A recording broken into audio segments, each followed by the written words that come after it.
ഇടുക്കി അടിമാലി ടൗണിന് സമീപം തോട്ടിൽ മൃതദേഹം കണ്ടെത്തി. നെടുങ്കണ്ടം മൈനർ സിറ്റി സ്വദേശി പുളിക്കൽ പ്രദീപ് ഭാസ്കരൻ ആണ് മരിച്ചത്.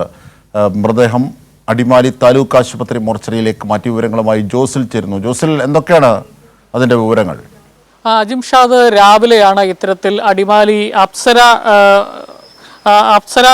കുന്നിന് സമീപം തോട്ടിൽ ഇത്തരത്തിലൊരു മൃതദേഹം കണ്ടെത്തിയത്. അതിനെ തുടർന്ന് നാട്ടുകാർ നടത്തിയ അന്വേഷണത്തിലാണ് ഇയാൾ ഇവിടുത്തെ അടിമാലിയിലെത്തി മേസ്തിരിപ്പണി ഒക്കെ ചെയ്ത് ജീവിക്കുന്ന ഒരാളാണ്. ഇയാൾ ഇവിടെ വാടകയ്ക്ക് താമസിക്കുകയായിരുന്നു. നെടുങ്കണ്ടം മൈനർ സിറ്റി സ്വദേശി പോളക്കൽ പ്രദീപ് ഭാസ്കരനാണ് മരിച്ചത് എന്നുള്ള വിവരമാണ് ലഭിക്കുന്നത്. ഇയാൾ ഇവിടെ അടിമാലിയിൽ വാടകയ്ക്ക് താമസിക്കുകയായിരുന്നു. അടിമാലി അപ്സര കുന്നിന് സമീപം വർഷങ്ങളായി വാടകയ്ക്ക് താമസിക്കുന്ന ആളാണ്. കുറേ വർഷങ്ങളായി താമസിച്ച് ഈ അടിമാലി മേഖലയിൽ മേസ്തിരിപ്പണി എടുത്ത് ജീവിക്കുന്ന ഒരാളാണ് എന്നുള്ളതാണ് മനസ്സിലാക്കാൻ സാധിക്കുന്നത്. ഏതായാലും പോലീസ് അതിന്റെ മേൽനടപടികൾ സ്വീകരിച്ചു വരികയാണ്. ഇയാളുടെ മൃതദേഹം ഇപ്പോൾ അടിമാലി താലൂക്ക് ആശുപത്രിയിലേക്ക് മാറ്റിയിരിക്കുകയാണ്. മറ്റ് പോസ്റ്റ്മോർട്ടം അടക്കമുള്ള മറ്റ് മേൽനടപടികൾ സ്വീകരിച്ചതിന് ശേഷം മൃതദേഹം ബന്ധുക്കൾക്ക് വിട്ടു നൽകും. അജിംഷാദ്.